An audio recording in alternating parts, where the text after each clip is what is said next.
Hello beautiful people and welcome back. Today we have a 4-2-4, a heavily requested 4-2-4 by the way, a goal scoring 4-2-4 and a title winning 4-2-4 as well. So in this video we will test it with Porto in the Portuguese League, but also Valencia in the La Liga. Now with Valencia we're going to play one game, the very last game, and if we win that we have won the La Liga title, beating all odds. So in this video we are going to recreate it, we are going to look at the results, and we are going to play a couple games as well just to see how the tactic plays out.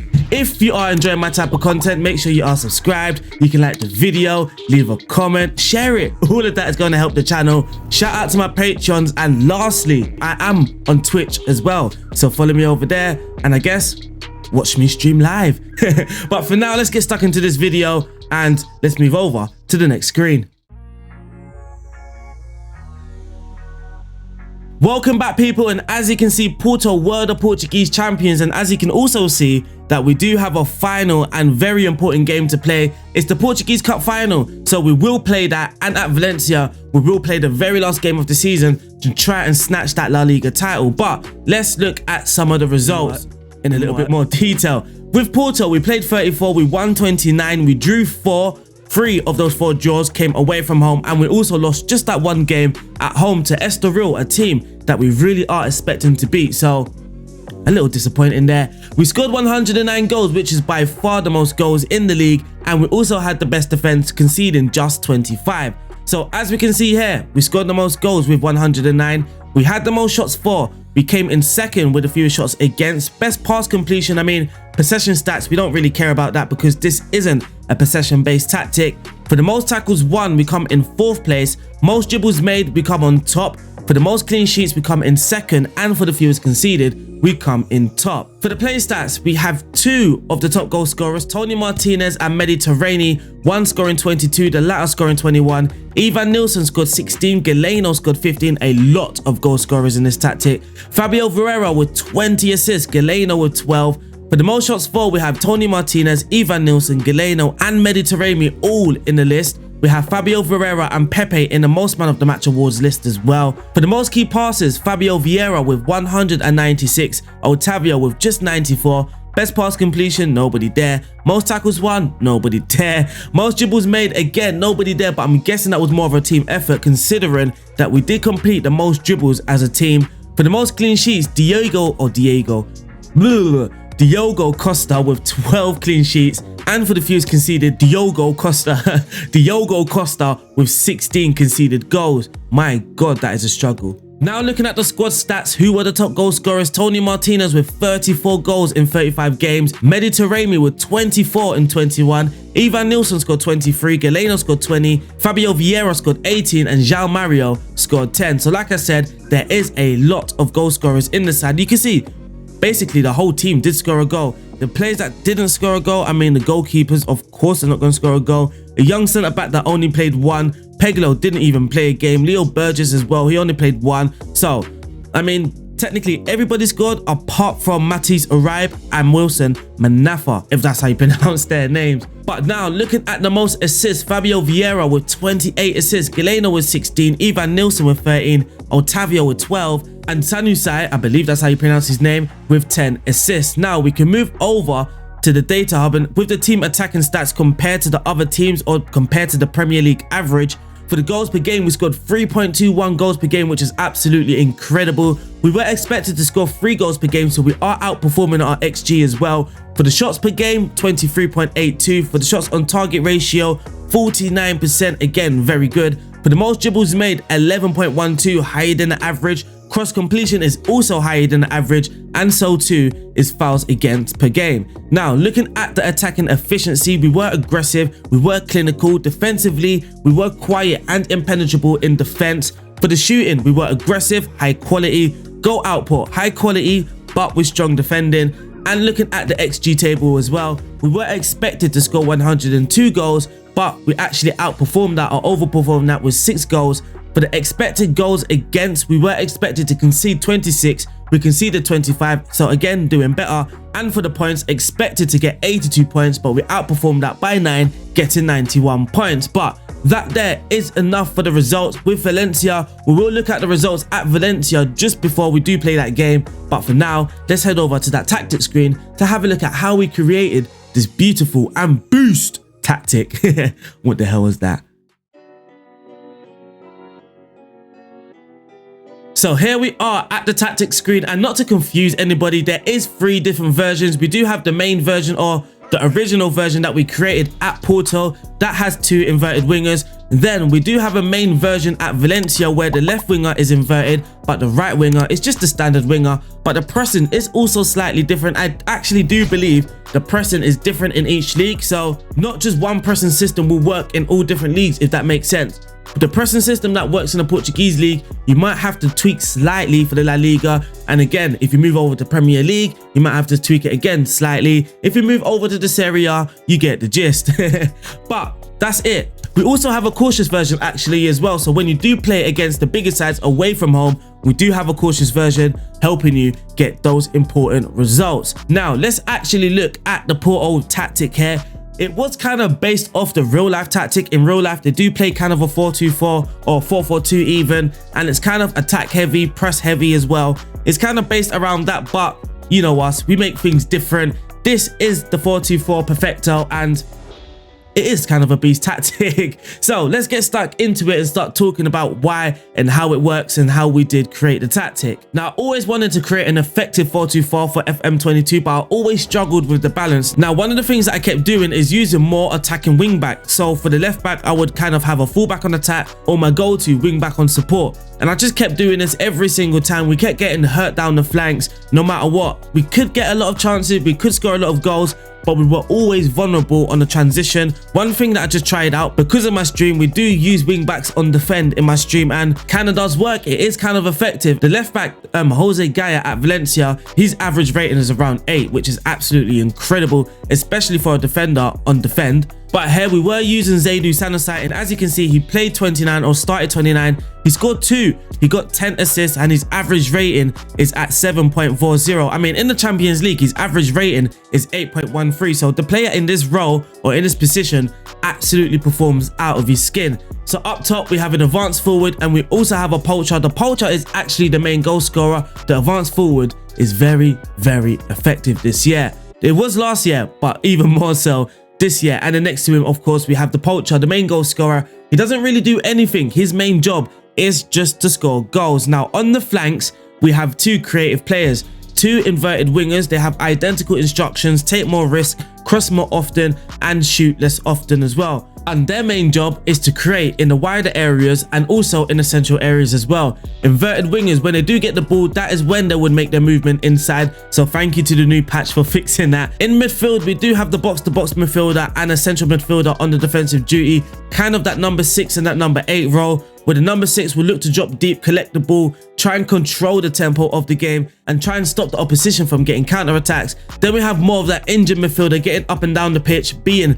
that box-to-box midfielder. So for the box-to-box midfielder, he's going to be taking more risks, dribbling more, tackling harder, and marking tighter. But his central midfield partner, the central midfielder on defend, will be tackling harder and marking tighter. Lastly, for the defenders, the left fullback will be a wing back on the defensive duty. His only instruction is to tackle harder, but the fullback on the right hand side, he's going to be running wide with the ball and tackling harder. He's the fullback on attack. He's going to be getting further forward, but so does the wing back on defend.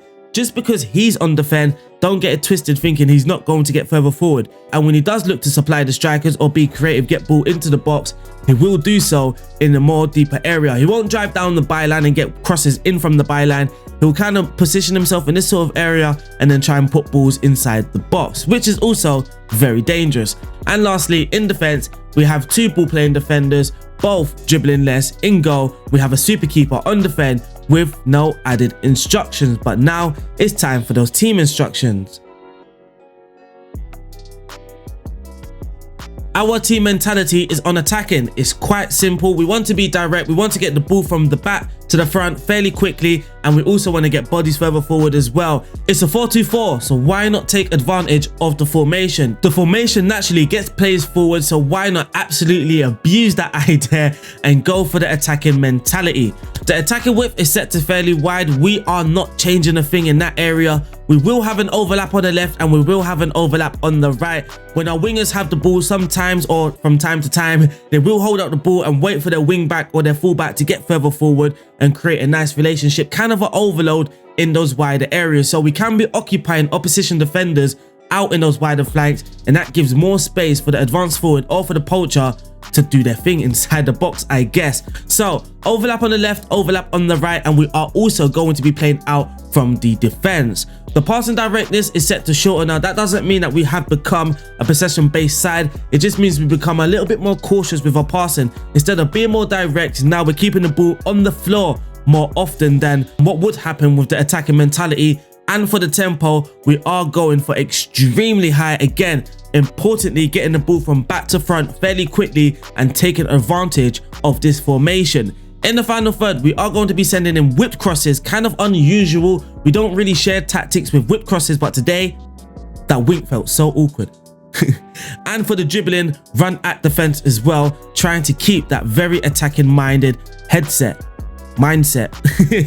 Now in transition, when the possession has been lost, we will counter press, try and put pressure on the opponents right away. When the possession has been won, make our counter movements, and when the goalkeeper is in possession, he will look to distribute the ball fairly quickly to the fullbacks. And lastly, for out of possession, we are using a higher line of engagement, a higher defensive line, and the trigger press is set to much more often, with provincial goalkeeper distribution and the defensive width set to narrow, forcing the opposition on the outside. That there wraps up the tactic, and we can also have a look at the Valencia version. So, like I said, the Valencia version is all pretty much the same, apart from on the right flank, we are using a winger on the attacking duty. Now, I find players that run wide with the ball are kind of defensive, if that makes sense, because you're running away from the goal rather than running towards goal. And I felt that at Valencia, because we weren't the favourites to win the league, I mean, we weren't even favourites to qualify for Europe, not even Europa League. We were predicted to finish around 8th, which is just outside the Europa League places, and I felt that with two inverted wingers, we actually lost the ball a lot, and that left us open for counter-attacks, whereas a winger running wide of the ball often meant that we were moving away from goal, so when we do lose the ball, we weren't losing the ball in dangerous areas, if that makes any sense to you guys. And also, like I said, for out of possession, the pressing is slightly different. Now, the line of engagement is set to much higher, but the trigger press is now set to more often. And for the away version, the cautious version, the only difference here is that the mentality is now set to cautious and the line of engagement is set to much higher with the much more often trigger press. And that there, unfortunately, well, fortunately for some of you guys, because I'm just waffling on all the time, that there wrapped up the tactic, the 4-2-4. 3 different versions. I'm giving you guys 3 different versions. We have the 4-2-4 perfecto. I mean, if you're a very good team like Porto, like I was, then you would kind of want to use the 4-2-4 perfecto. If you're kind of a team like Valencia, where you are predicted sort of mid-table, kind of 8 European places, then go for the perfecto. Val stands for, or meaning, Valencia. And when you are playing against the bigger sides away from home, sometimes just using this away from home just works anyway. You can go for the cautious mentality version. So that there wraps up the tactic. Now let's head over to the games. First off, we will be playing the cup final with Porto before playing that last and vital game, league game at Valencia, to try and snatch the La Liga title. So now let's load up that Porto game. That Porto game is actually now as well. It's right now. So let's play this game. So this here is the team that we are going to go for this match, the cup final. Wish me luck. Hopefully we win this game. So I'll see you in the stadium. Team talk all done. The match prep is all done. Let's get stuck in to this game. Oh, highlight right away. It might be a highlight for Vittorio Gomes. No, Zaidu cuts it out, plays it back to Costa. He plays it back to Zaidu. Mbemba, Otavio, Mateus Uribe. Ivan Nilsson looks for Tony Martinez. Oh, it's a goal! Let's not celebrate. Is it going to be a goal? And yes, it is.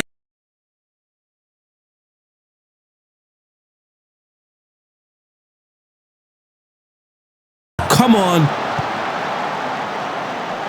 I need to put my headphones on. It's 1-0 already to the boys. Oh, we have a corner. Fabio Vieira. Pepe. Oh, it's 2.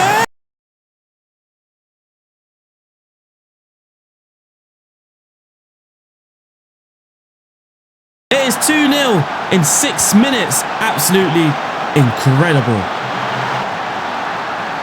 Abdul Mumin. Rafa Suarez.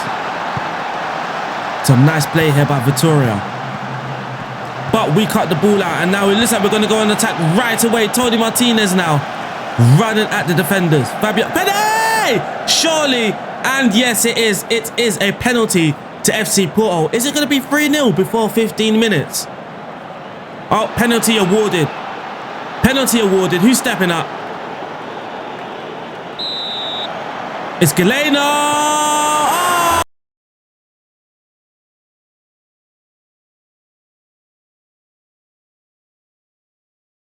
To Porto.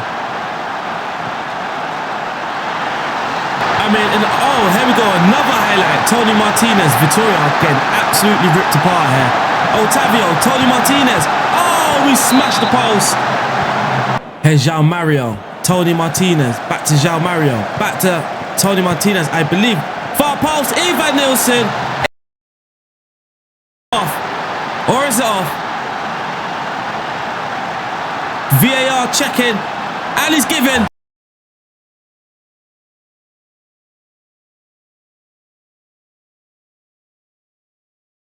That is the cup wrapped up. We're literally not even 25 minutes in, and it's 4 goals to 0 using a wide target man. Interesting role. Maybe we should create a tactic about a wide target man. Here's Rafa Suarez. Thiago Silva now. Here's Nicolas Janvier. Smashes it. Oh! First goal of the season, of course. Of course. Of course. He scores his first game of the season against a player. Of course. It's literally the last game of the season. But of course. Fabio Vieira. Tony Martinez. Oh, what a save. What a save. I mean, 5 goals already in half an hour. Look, the first half, we had an XG of 2.45 already. Obviously, given that we had a penalty. And that there is the first half. Now, if you do want to try and maintain this lead, we are going to tweak the tactic a little bit. Just to try and maintain the lead. We don't necessarily need to keep with that extremely high tempo. Well, we can to try and score as many goals as we can, but I mean, it's all about game management. It's all about game management. Here's Fabio Vieira now. Crosses at the back post to Pepe, but they head it out. Very good defensive header. Here's Ivan Nilsson now. Mateus Uribe. João Mario. Zaidu. Mbemba. Otavio. Galeno. To Fabio Vieira. Pass that pass to goal. Oh!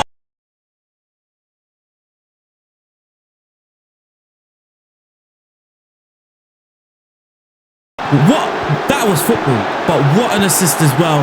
Fabio Vieira, the inverted winger, supplying the striker, just running right to the byline and just squaring the ball. It's 5 goals to the 1. When it comes to making subs, I do like to look at the body language and performance and just look at some of the feedback. So we have here, Zaidu is looking complacent, and we absolutely do not want anybody complacent in our side. So we are going to make a sub, but he's also complacent as well. But what we can do is try and motivate him. Well, that didn't work. And then we go to shouts, encourage, Wilson Manafa, and there we go. Here comes another highlight. Fabio Vieira, Pepe, Mateus, Otavio, Pepe again. Some patient build up by Porto. Look at the ball. Look at the football. João Mario whips it. Oh, that looks off. That looked offside. That looked off. Yeah, that looked way off. Wilson Manafa, he was complacent, but now he's composed, which is really nice. So now we have no complacent players on the pitch.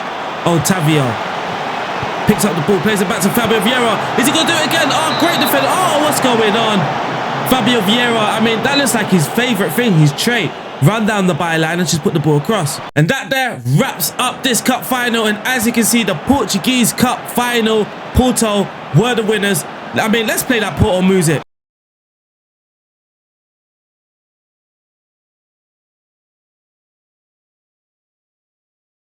We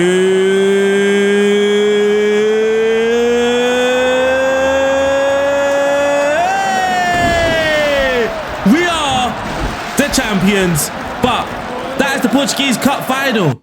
Now we are the double winners in Portugal. That was just the Portuguese Cup Final. Now we have another very important game to play. Let's save this. Now we have another very important game to play, which is at Valencia. And I mean, to win this, we have to win this to win the league. So, welcome back to Valencia, and as you can see, the media did predict us to finish 8th at the beginning of the season. We're currently top, but that is just currently. Now, if we look at the league table, you can see 37. Real Madrid are just behind us. If they win and we lose our last game, which is against Villarreal, luckily at home in the last game of the season, we have to win this. We can draw, I believe, because let's look at the schedule. Let's look at our performance against the big boys. So we played Real Madrid away, we smashed them 3-1. We played Barcelona away, smashed them 4-0.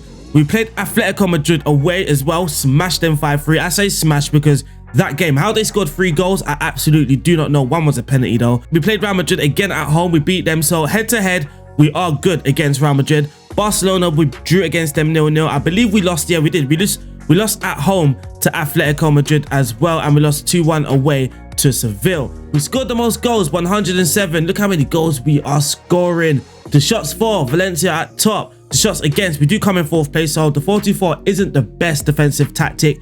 Average possession, though, we don't really find that important. We are in 5th place.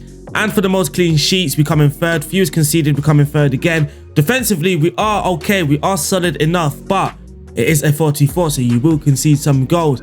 As you can see here, for the shooting, very clinical and aggressive.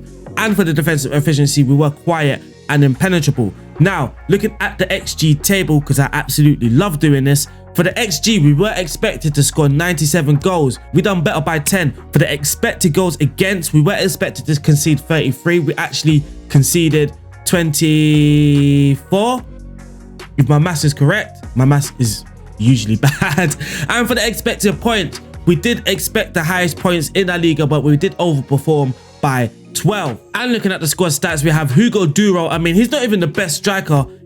He's nowhere near the best striker, nowhere near. But he scored 28 goals in 35 starts. Maxi Gomez scored 22 goals in 33 starts. Helder Costa scored 12. Marcus Andre scored 11 in 8 starts. Carlos Soler scored 10. And Gonzalo Guedes, that guy got 10 goals as well. Jose Gaya, 16 assists. I mean, look at his average rating. Can we just appreciate Jose Gaya? Can we just appreciate him? The average rating, 8.03. I don't think I've seen a higher average rating for a defender. Brian Gill got 12 assists and Hugo Duro also got 10 assists as the advanced forward. So like I said, the advanced forward also likes linking up play. But enough of me talking. Let's get stuck in to this very last game of the season to wrap up the league title. Team talk all wrapped up and prepared. Let's get stuck into it. Oh, looks like there's a highlight right away. Hopefully it's not for them. Here's Pau Torres on the ball. Parejo finds Lo Celso. I mean, we can't lose this game, can we? Carlos Soler cuts it out, but it falls to Gerard Moreno. Parejo cuts it out by Brian Hill. Well done, boys. Now to the Valencia goalkeeper. What's he going to do? I mean, we don't have much options, but there is a centre-back right here. He decides to kick it long, annoyingly. Max Gomez picks up the ball. Brian Hill now. Maxi Gomez. Oh, it's 1-0.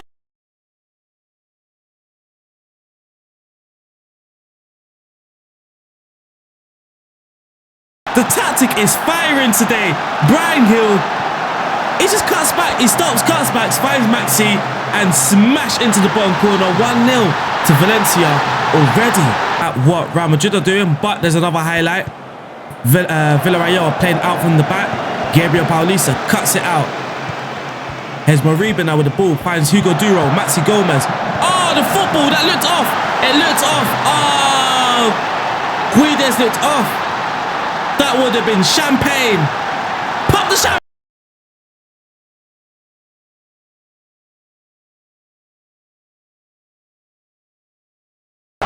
Italian football on the last game of the season to wrap up the league title. It's 2-0. Another game where early on in the game, which is dominating Jose Gaya at the back. Oh! The corners, he takes the free kicks. Here's the goalkeeper on the ball now. What's he going to do with it? Kicks it long again. But this time he finds Hugo. What a save.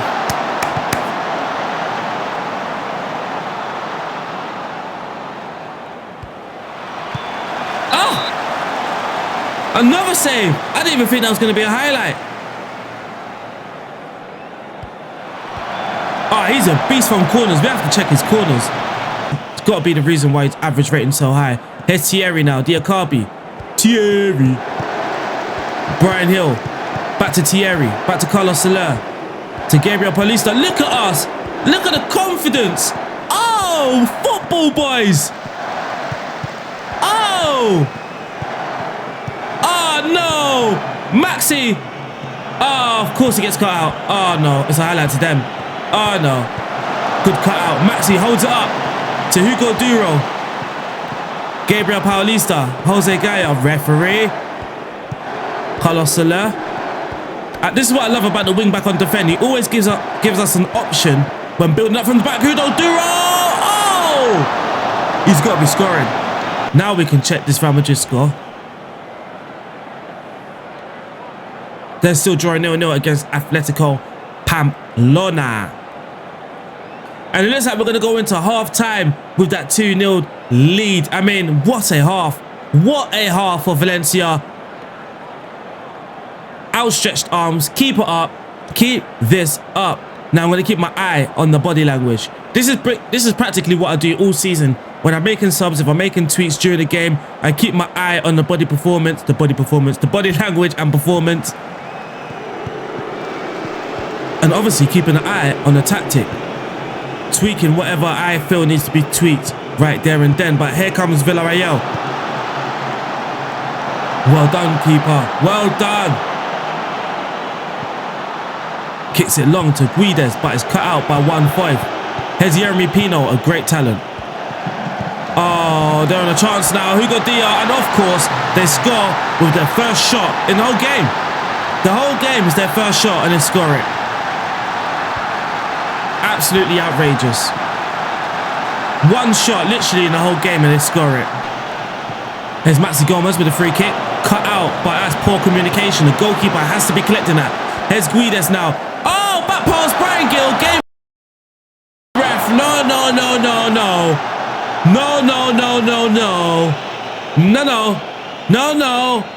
Oh.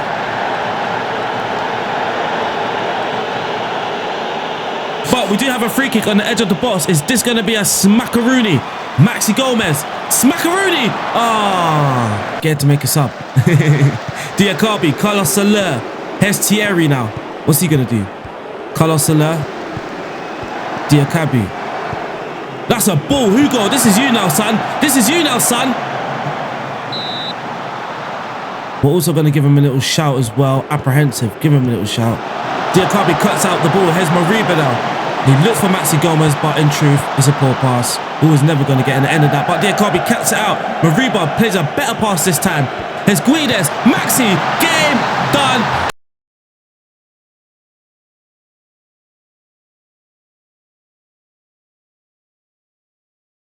What a tactic. Diakabi cuts it out to Mariba, plays it out wide to Guedes. What a ball that was as well. And he just plays it along the grass, and then Maxi Gomez. Look at him, just a nice tapping. Uh-oh, Jose Gaya. Can it be 4? Is it going? No. Carlos Soler picks up the ball now. He recovers it. Plays it to Mariba. He's got good passing. Jose Gaya now goes towards the byline. Cuts it back to Mariba. Plays it back to Jose Gaya. I mean, Valencia want blood at this point. Referee! That was absolutely out. Send him. Off. Hey! That's an absolutely outrageous challenge. Here's Jose Gaya now. Carlos Soler. Can we get a 4th with the 10 men? Diakabi. Mariba. Jose Gaya now. Guedes, that looked off, but it's not. And we surely have to collect this ball again. Carlos Soler plays it out wide to Thierry. Whip that. Maxi penalty, ref. That's, come on, they're dirty now. They're playing dirty now. And of course, it's a penalty. Of course it is. They're playing dirty. Maxi Gomez buries it.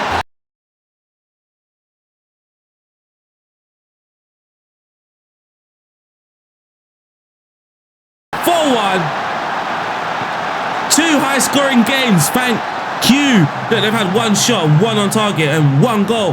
That really bugs me. And that wraps up the league title. The champions of Spain is Valencia. Out of all teams, it's Valencia. Are they going to give us... No, they're not even going to give us a little... What was our presentation? And that there, unfortunately, wraps up the league, and that also wraps up the video. If you guys want to see some stats, here we are. Valencia the most goals, Valencia the most shots, Valencia the most dribbles, Valencia the best team. For the most goals, Hugo Duro with 28, Maxi Gomez with 25, most assists, Jose Gaya with 16, Brian Hill with 14, Hugo Duro with 10, Maxi Gomez with 9, Maxi Gomez most shots, Jose Gaya with the most man of the match awards. He also played the most key passes. That has to be the set pieces. Looking at the most tackles won, Jose Gaya as well. Very impressive season from him. Jose Gil with the most dribbles made, coming in 3rd place. Most clean sheets, our goalkeeper in 3rd place. And for the least conceded, our goalkeeper in 5th place. But that there wraps up this video. I hope you guys have enjoyed it as much as I have recording it. 2 very good games there for us. With Porto, we absolutely smashed it in the final. What was it, 6-1? Something crazy. And then against Villarreal, we absolutely smashed them 4-1 to wrap up the league title. And now, let me print screen this, because now we are champions. I'll see you guys soon. Stay safe and peace out. A big shout out to my Patreons. And if you like my content, make sure you are subscribed, like the video, leave a comment. Boom, boom, all of that stuff. I'll see you guys soon. Stay safe. Peace out.